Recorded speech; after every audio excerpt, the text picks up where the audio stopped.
갈라디아서 3장 23절에서부터 29절입니다.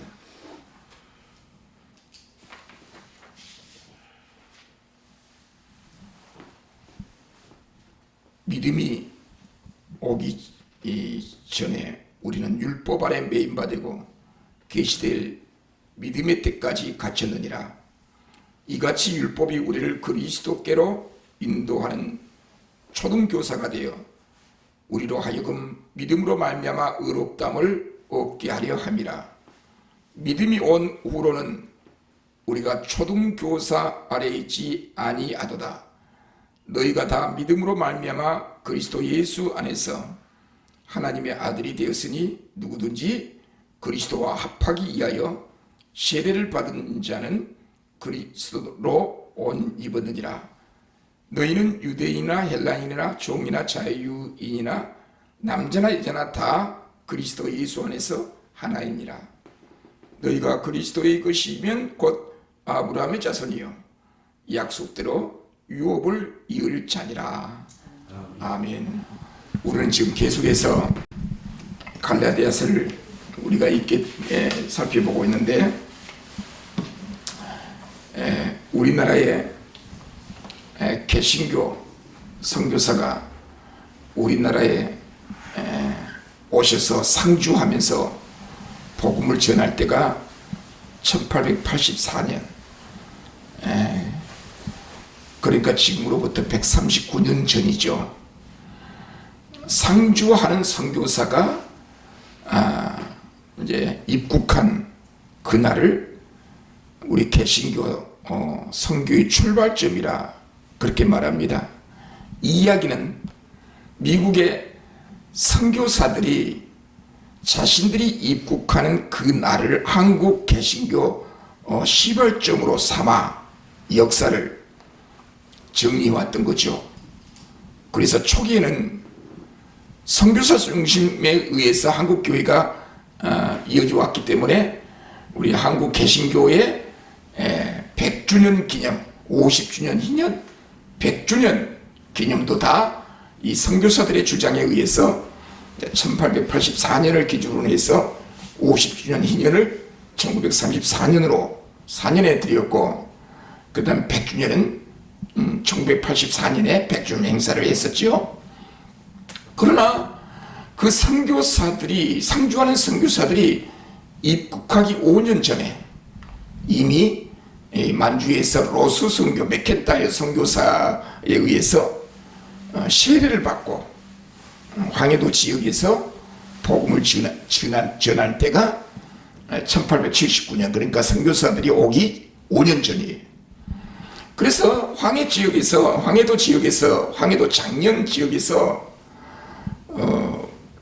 중국에 파송된 선교사들에 의해서 복음을 받아들이는 황해도 사람들에 의해서 세례를 받고 교회를 세웠는데, 그 교회가 최초의 선교사들 오기 전에 1884년으로 계산해서 그때 송천교회, 황해도, 그걸 이제 소래교회라고 하는데, 송천교회가 1883년 선교사들이 들어오기 전에 우리 한국인, 자생적으로 한국인에 의해서 교회가 세워졌던 거죠.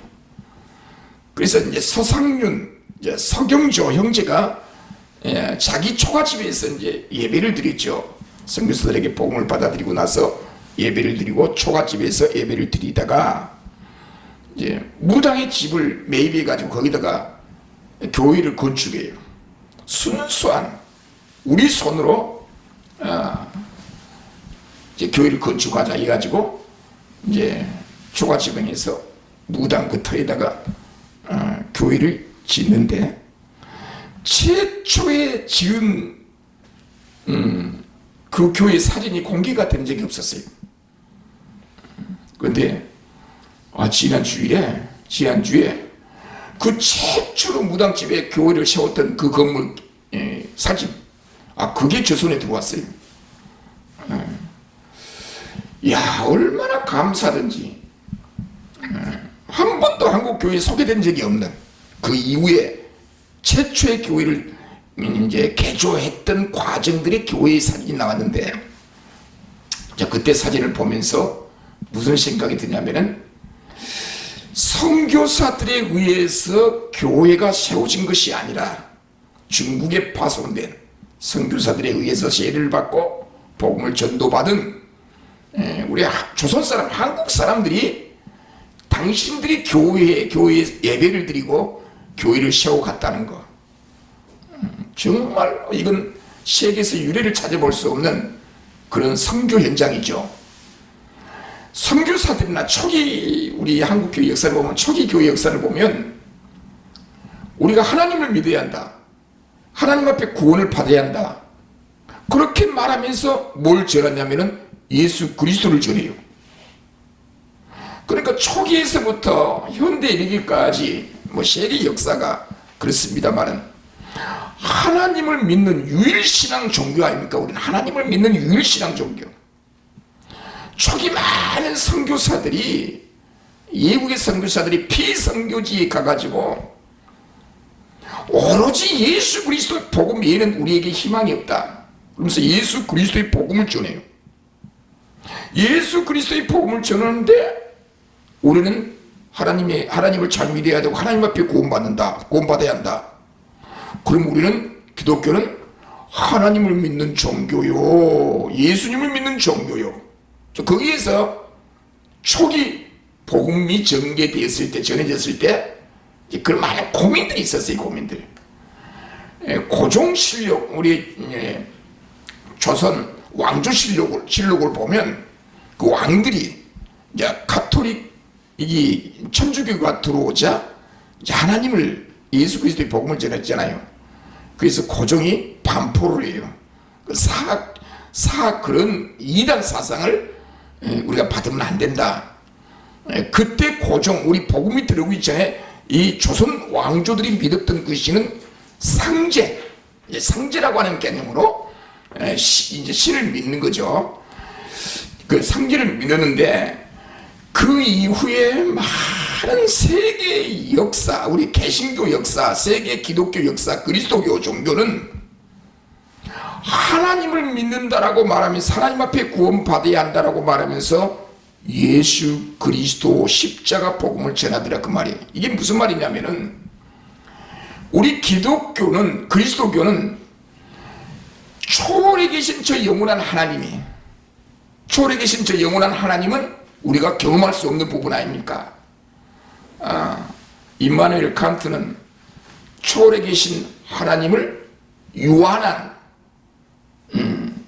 인간이 무한하신 신을 안다고 할 때 그 신은 이미 신이 아니다. 그러니까 인간이, 유한한 인간이 무한하신 초월에 계신 신을 알 수가 없다 그래갖고 불가지론을 주장했죠, 칸트가.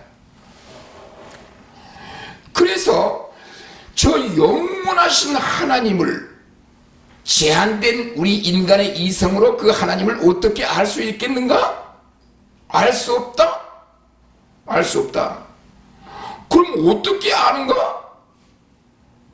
초월에 계신 하나님이 우리에게 오셔야 돼요. 내가 어떤 신을 만들어서 믿는 것이 아니라 초월에 계신 신이 우리에게로 오셔서 나는 이러이러한 하나님이다 라고 말해주기 전에는 우리는 그걸 몰라요. 우리 인간은. 우리가 사람들끼리 만나면, 서로 모르는 사람이 만나면 뭘 주고받아요? 명함을 주고받죠. 그 명함을 보면서 상대를 읽어내는 거예요. 내가 바로 이런 사람입니다 하면서 명함을 내밀어요. 자, 하나님이 우리에게 오셔서, 초월에 계신 하나님이 이 세상에 오셔서 나는 이러이러한 하나님이라고 해야 우리는 그 하나님을 알 수가 있고, 그 하나님이 우리를 어떻게 구원해 주시는가를 우리는 알 수가 있단 말이에요. 이런 개념을 놓고 볼 때에 영원하신 하나님께서 우리를 구원하시기 위하여 이 땅에 오시는 분, 그분이 하나님의 아들 예수 그리스도라는 거예요. 예수 그리스도를 믿음으로 하나님 앞에 구원받는 이 종교가 우리 그리스도 종교, 우리 기독교라는 거예요. 그러면 이런 구원의 개념은 우리 그리스도교, 기독교밖에 없어요. 예수님께서 이 땅에 오실 때에는 유대교와 기독교가 구분이 안 됐었어요. 왜냐하면 예수님도 유대인, 예수님의 제자들도 유대인, 예수님을 따라다녔던 120명의 그 문도들도 다 유대인. 예수님 당시에는 유대교와 기독교가 구분이 안 됐었어요. 유대교와 기독교의 구분은 예수님을 하나님의 아들로 인정하면 기독교고, 예수님을 하나님의 아들, 신적 존재 하나님의 아들이라고 믿지 않으면 유대교.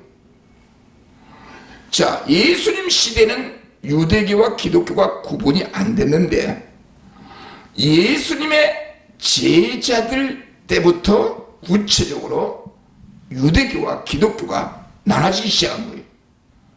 유대교는 하나님만 믿는 거고, 우리 그리스도교, 기독교는 그 하나님이 우리를 구원하시기 위하여 아들 예수 그리스도를 이 땅에 보내주셨고, 아들이신 그 예수 그리스도는 하나님과 영광과 권세가 동등하시다. 하나님이 이 땅에 오셔서 우리를 구원해 주셨다. 초래이신 하나님, 우리와 함께 하신 하나님으로 소개할 때 하나님과 예수 그리스도 이야기가 나오기 시작한 거예요. 그래서 초대교회 많은 사람들이 이 예수라는 청년이 도대체 하나님의 아들이냐, 예수님은 스스로 내가 하나님의 아들이다, 자기가 오셔서 자기를 소개한 거예요. 근데 유대인들은 뭐가 당신이 하나님이냐, 하나님의 아들이냐, 신성모독죄로 예수님을 고발하고 결국 예수님을 십자가에 처형하게 만들었잖아요, 유대인들이. 사도 바울은 다소 사람이, 다소 이제 예루살렘과 멀지 않는 곳이 있어요. 거기는 철저히 유대교 신앙으로 배웠고 자랐던 사람이에요, 이 사도 바울이라는 사람은. 이 사도 바울이 이제 예루살렘으로 가는 중에 다메섹이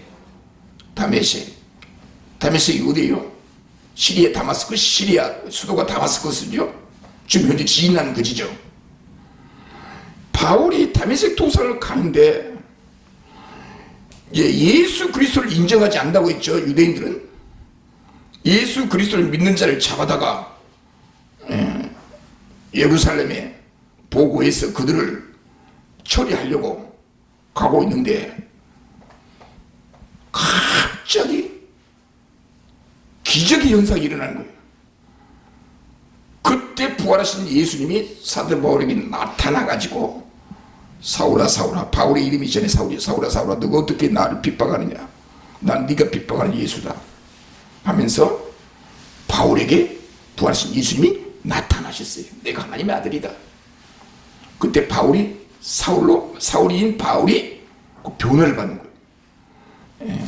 변화를 받은 장면을 1장 한번 볼까요? 우리 갈라디아서 1장 11절에 봅니다. 형제들아, 내가 너에게 알게 하노니 내가 전한 복음은 사람의 뜻을 따라 된 것이 아니니라. 이는 내가 사람에게서 받은 것도 아니요 배운 것도 아니요 오직 예수 그리스도의 계시로 말미암은 것이라. 사도 바울이 예수님을 인정하지 않고 유대교로서 다섯 사람으로 철저히 유대교 신학에 철저했던 이 바울이 다메섹 도상에서 부활하신 예수 그리스도의 계시를 받는 거예요. 그러니까 누가 자기의 권위를 주장할 때 내가 계시 받았다 그러잖아요. 근데 그 말도 안 되고 사도 바울이 여기서 계시를 받는 거예요. 어떤 계시? 예수 그리스도의 계시. 예수 그리스도가 하나님의 아들이시다. 이때로부터 계속 유대교와 그리스도교가 나눠지기 시작한 거예요. 갈라지기 시작한 거예요. 그래서 유대교에서 개종해가지고 예수 그리스도를 믿는 그리스도인이 있었을 거 아니에요. 그 다음에 이방인 중에, 유대인들은 이방인은 구원이 없다고 할지라도 이방인들 중에 사도 바울의 복음을 듣고 예수를 믿는 이방인들도 있었겠죠. 그러니까 유대인 지역, 유대인들이 살고 있는 그 갈라디아 지역에 유대인들이 살고 있었는데 그 유대인들 중에 예수를 믿어 개종한 사람들이 있었고, 이방인들 중에 유대인들처럼 하나님을 믿는 사람, 예수님을 믿는 사람도 있었을 거 아니에요. 이제 다양한 사람들이 분포되고 있는데 사도 바울은 도너를 받아 하나님의 계시를 받아가지고 예수 그리스도가 하나님의 아들이다.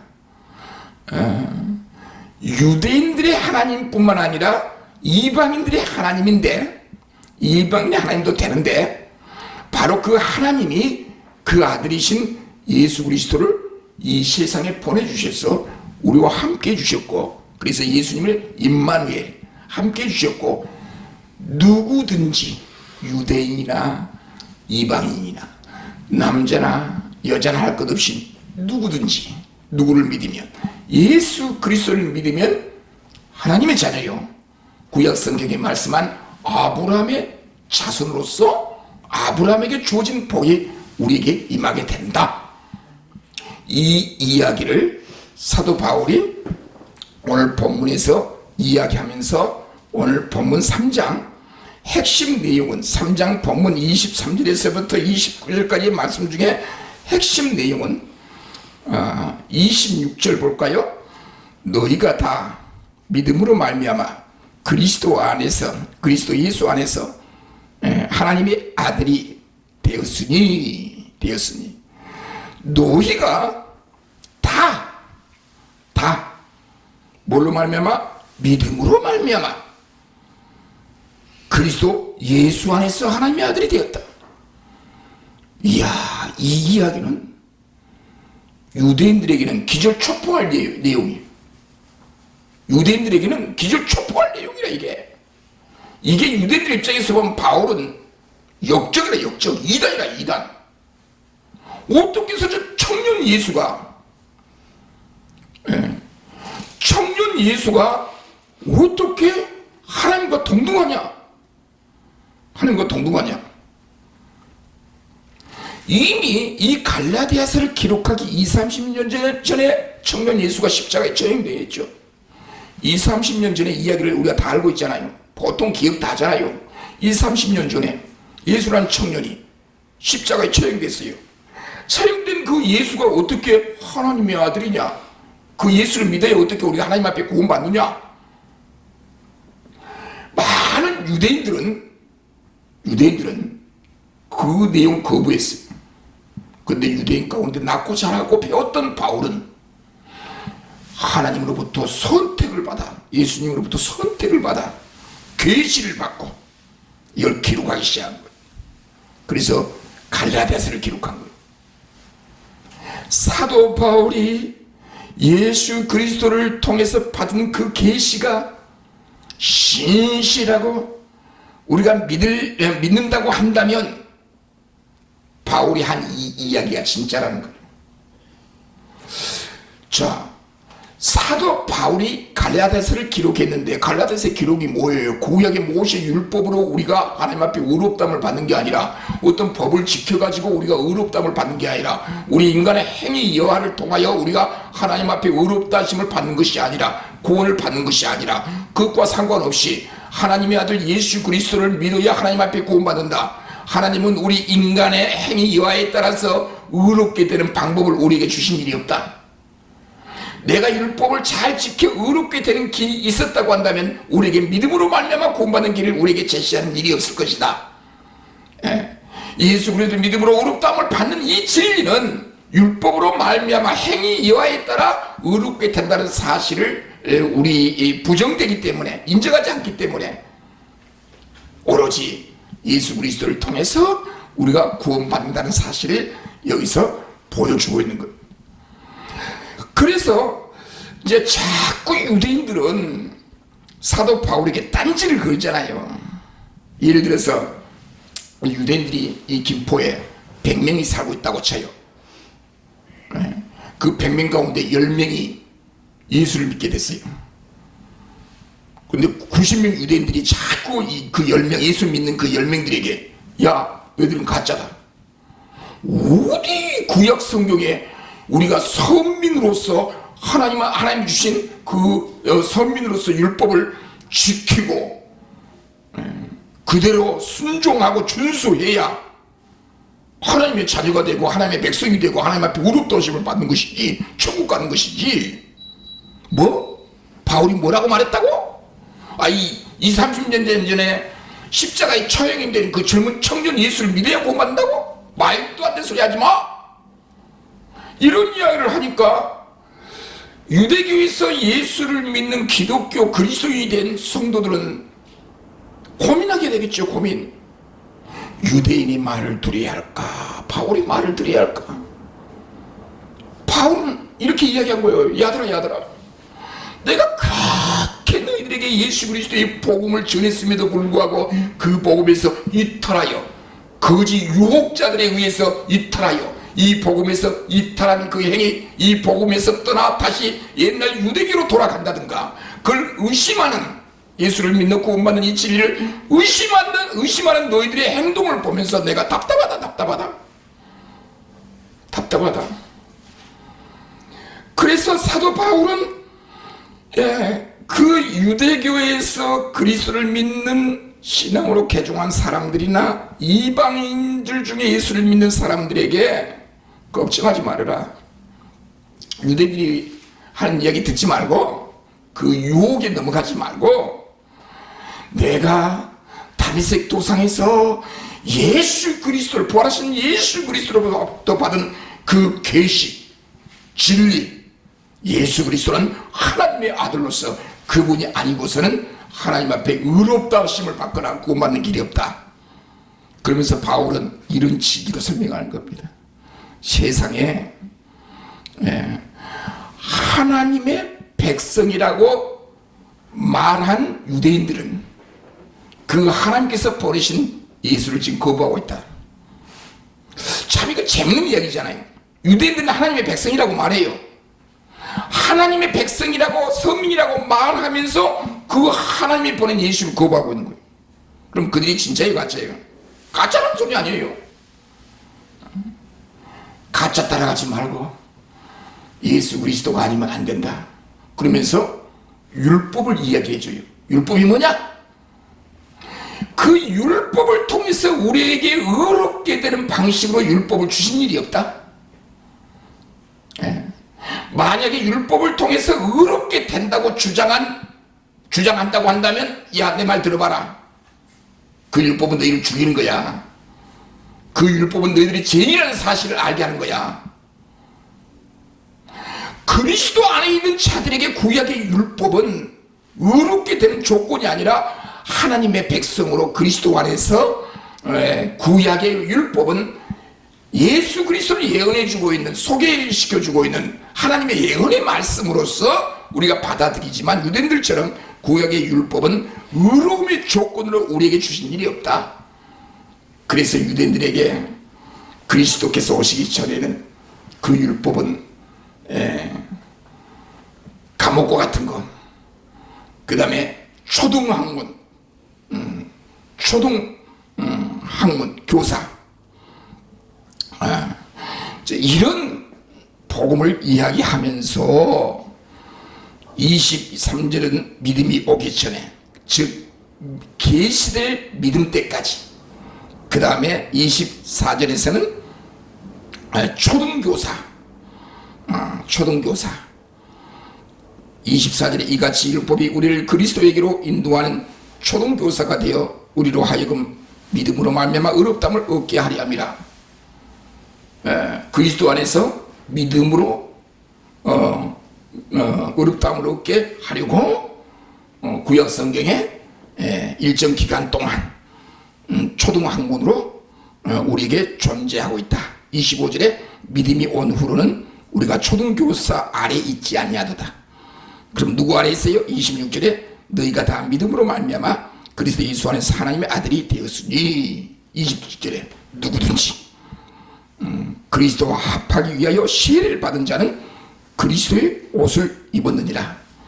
예수 그리스도를 믿고 세례를 받은 자, 예수 그리스도 안에서 우리는 옛사람이 죽고 십자가를 통하여 옛사람이 죽고 그리스도와 함께 다시 살아났다라고 하는 그 세례를 통하여 우리는 그리스도와 연합되었고 하나가 되었다. 28절에 너희는 유대인이나 헬라인이나 종이나 자유인이나 남자나 여자나 다 그리스도 안에서 하나니라. 모든 유대인의 담장을 허물어 버린 거예요. 유대인과 이방인의 담장. 다 허물어버린 거예요. 지성소와 성소 사이에 휘장이 그리스도의 십자가로 갈라진 것처럼, 삭제돼 없어져 버린 것처럼, 이제 누구든지 보편적 개념이에요. 우주적 개념이면 누구를 막론하고 누구 믿으면, 예수 그리스도를 믿으면 다 우리는 하나다. 누구 안에 사나? 그리스도 안에 사나? 은혜로 말미암아, 1장 6절에 은혜로 말미암아 우리가 구원을 받았다는 것은 은혜, 그리스도 안으로 우리를 불러주셨다는 거예요. 그리스도 밖에 있는 자들을 그리스도 안으로 우리를 불러주신 거예요. 그게 은혜로 우리를, 그리스도 안에서 은혜로 우리를 구원해 주신 개념이라고 말할 수 있거든요. 누가 그리스도 안으로 우리를 인도해 줬어요? 불러줬어요? 성령께서. 그러니까 이상하게 하나님의 구원을 말하려다 보니, 구원을 이야기하려다 보니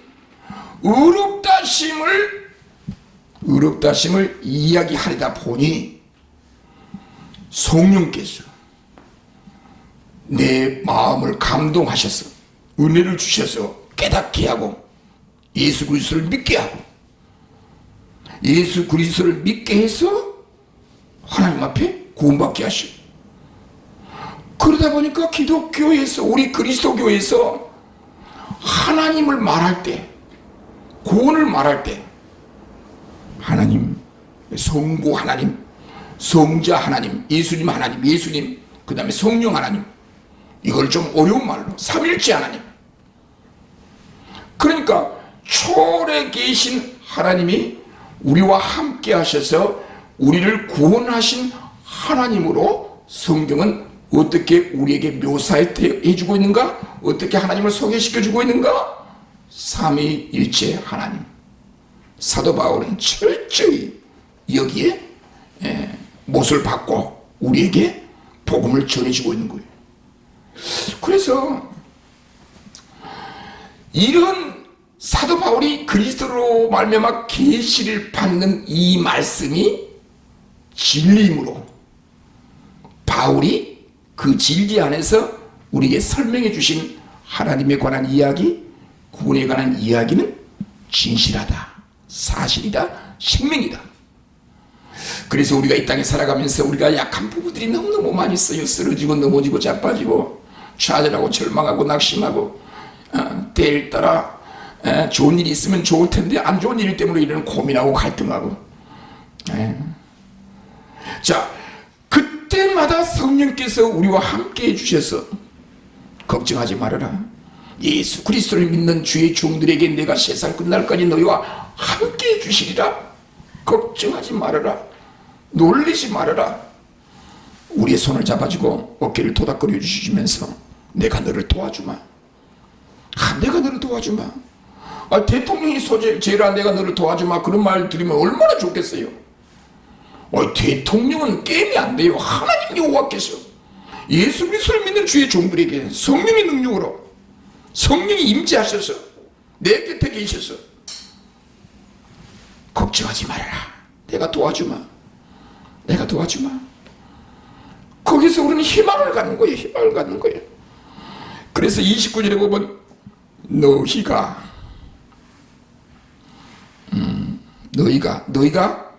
누구를 가리켜? 너희란 말은 누구예요? 28절에서 믿는 자죠. 그리스도 예수 안에 있는 자들이죠.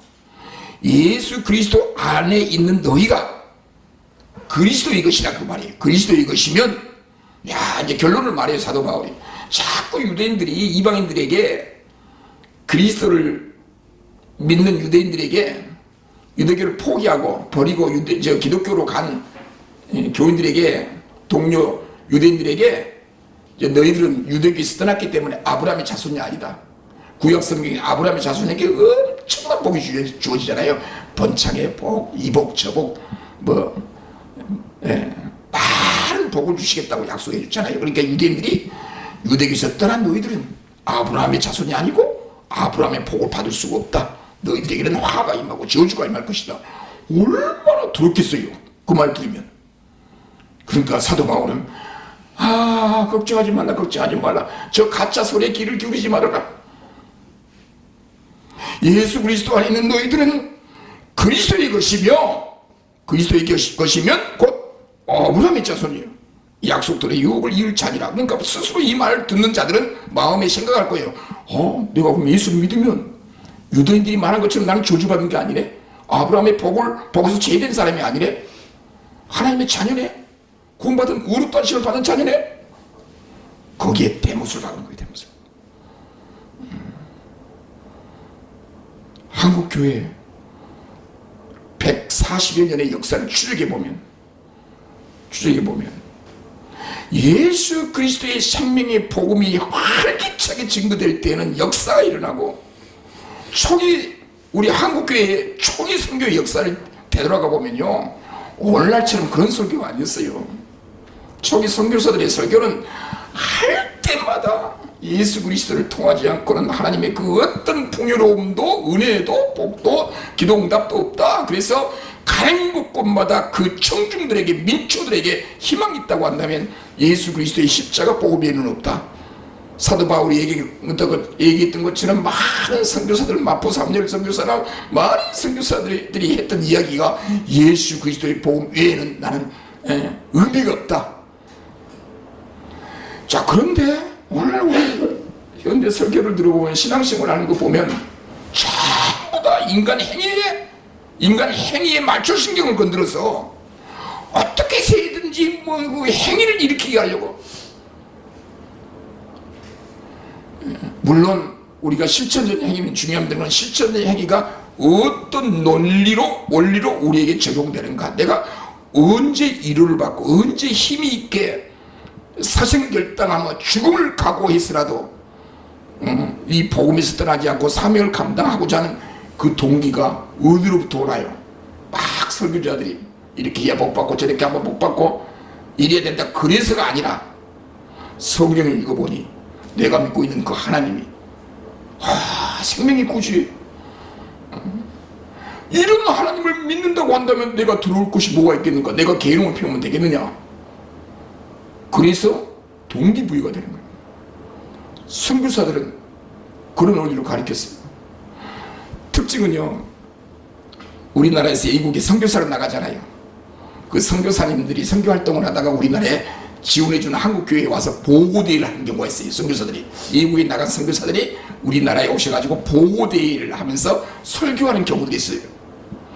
그 선교사들이 우리나라에 오셔서, 우리나라가 파송한 외국의 선교사들이 우리나라에 오셔서 설교를 하는 내용을 들어보면 설교마다 예수 그리스도의 복음을 전해요. 왜? 선교지에서 그거 증거하다 왔거든요. 선교사들의 설교가 달라져요. 현행 우리 목사님들의 설교가 달라요. 왜 그래요? 바로 그 초점을 바르게 보는 거예요. 우리 새사랑 교회가 바로 이런 복음하에 사도 바울이 하나님으로 받은 그 계시, 주님으로 받은 그 계시가 믿을만하고 정확무궁하고 여기에 우리의 생명을 걸어도 손실이 없는, 그래서 이 믿음 안에서 승리하며 살아가기를 주님의 이름으로 축원드립니다. 기도하겠습니다. 자비로우시며 전능하신 주님, 감사합니다. 오늘 또 말씀을 통하여 우리 신앙을 다시 한번 점검하면서 우리에게 하나님은 어떠한 분이신임을 깨닫는 귀한 시간 되게 해주셔서 감사합니다.